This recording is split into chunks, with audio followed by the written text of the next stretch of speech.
You don't do that unless you're building a thugocracy. You come in with your stormtroopers and you say, shut it down. And you have to. They don't care if they bully vets, shut down parks that don't need to be shut down. They are showing you they're in control and they don't care. They didn't care if they left people in Benghazi. They didn't care that the IRS was targeting individuals based on their political beliefs. This week, they became in charge of your health care. They don't care that the IRS is now the one you have to answer to. They didn't care if the NSA monitors every aspect of your life and stores statistical history on you. Why? Because they're building a thugocracy. And you've just passed an important milestone and you need to know it. The thugs are in control and they want you to know. That's why they're bullying the 90-year-olds. It goes way beyond politics. Like I said at the beginning, this is a war.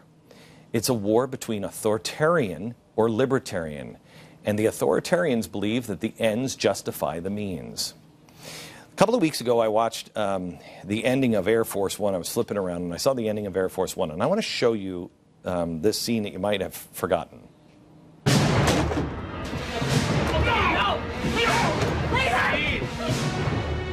No, I have no choice. You have the choice. Leave her alone. This is between you and me. You lose a child, it hollows you out. We're soldiers. Take my life. If you know honor, I'll count to 5. No! It's gonna be no. 1. Have you no honor? 2. This is the key. This is the key. This is what they're doing. They will use our grandparents, our children, everything. And we're playing the old game. This is one of the first movies really that came out with terrorists. And no, we used to have honor. We're soldiers, you and me. No, we're not.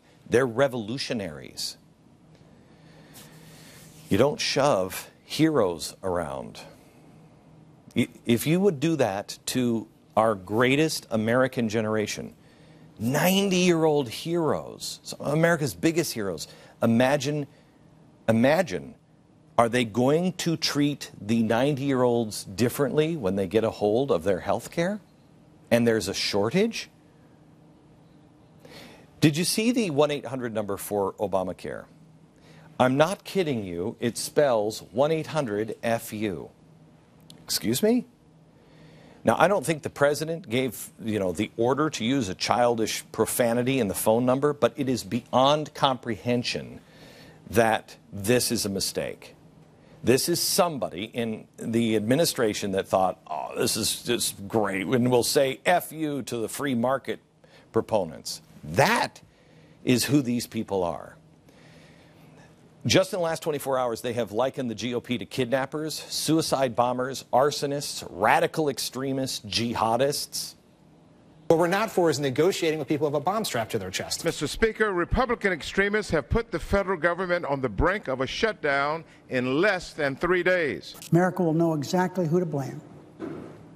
Republicans, fanatics in the House and the Senate. For many of them, I call them legislative arsonists. They're there to burn down what we should be building up in terms of investments in education and scientific research and all that it is that make our country great and competitive. American people have worked too hard to recover from a bunch of crises, several of them now over the last couple of years inflicted by some of the same folks in Congress that we're talking about now, to see extremists in Congress cause another crisis. Extremists. He will not call Islamists or jihadists or extremists, but he will the Republican Party. Understand. Revolutionaries always tell you who they are through their actions. Harry Reid tweeted that the American people will not be extorted by American Tea Party anarchists. Joe Biden called them terrorists. Tom Harkin described the coming civil war. I think that you're going to see by January of 2015, if not October of 2014, an increase in interest rates which will start the domino. And when Bernanke announced that there would be a tapering, the markets Hang on, I think we have the wrong Mr. President, clip. we are at one of the most dangerous points in our history right now. Every bit as dangerous as the breakup of the Union before the Civil War. Okay. We're dealing with a whole new breed of people, and actually I'm glad you put the SOT from last night talking about hyperinflation, because they are setting up, these are the bad guys, get them, because when things start to fall apart, they're going to need somebody to say, get them. Progressives feel that capitalism is in its final death throes, and they are trying to deliver the fatal blow and make sure they have somebody to blame. They're trying to usher in a new collectivism, and it's always pitched with a happy face and a promise that this time, authoritarian rule will be different, but it's never different. It leaves a trail and a wake of bodies in every single instance. The consequence of collectivism has been cemented in history over and over and over again.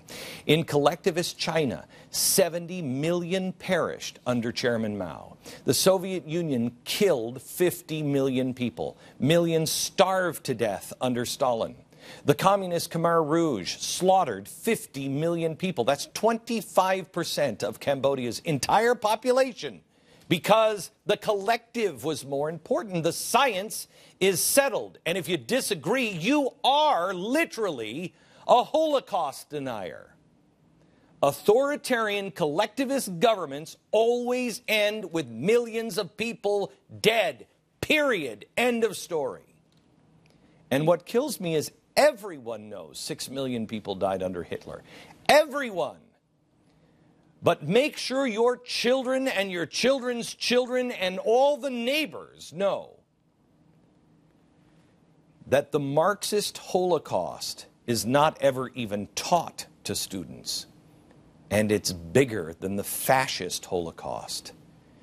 And that's why authoritarianism is wrong. Libertarianism is right. Those who perished under brutal regimes died under horrific circumstances. They're not even honored or remembered. Mao gave people numbers instead of names. Numbers. It's never even used as a warning today. In the Ukraine, Stalin starved 7 million people. Why? Because he would not negotiate with the people in the Ukraine. Does that sound familiar? To prove a point, Marxist killers don't ever come in the front door that way. They come in a myriad of ways, through revolution, through a velvet revolution, as a messiah, as a leader for change. But when the warning signs start to come, a few always stand up, but most never believe, because you have to ignore the mass graves and say it won't happen. This time it will be better. And they're not like that.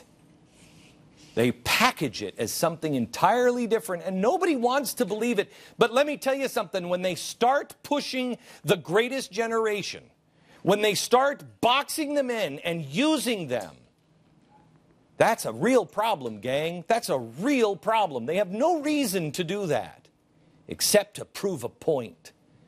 And while they're doing that, they're calling us extreme. It always ends the same, and it always starts the same way too. Loss of individual liberty, economic collapse, and the promise of equality. Not all men are created equal, not equal chance, but equality, equal outcomes. We have 2 out of those 3. Economic collapse is the only one that hasn't happened yet. But listen again here to what David Buckner said on the show last night. I think that you're going to see by January of 2015, if not October of 2014, an increase in interest rates which will start the domino. And when Bernanke announced that there would be a tapering, the markets just dropped, because they knew that even if the interest rates changed one infinitesimal amount, it was the beginning of the domino. How fast do the dominoes go down? 3 months. You listen to many of the economists, within 3 months, you're going to see us, and it's going to be perception more than real price. You're going to see hoarding, you're going to see fear. It's not the actuality. So if they can put a glaze over everybody and they're all in the poppy field, it may slow it down. That's the problem, is we're dealing with illusion. It's an illusion of what is real. We don't have the money. So the interest rates go up, you're going to see a domino. That's the whole thing. That's the whole thing. Everything is an illusion. I hope he's wrong.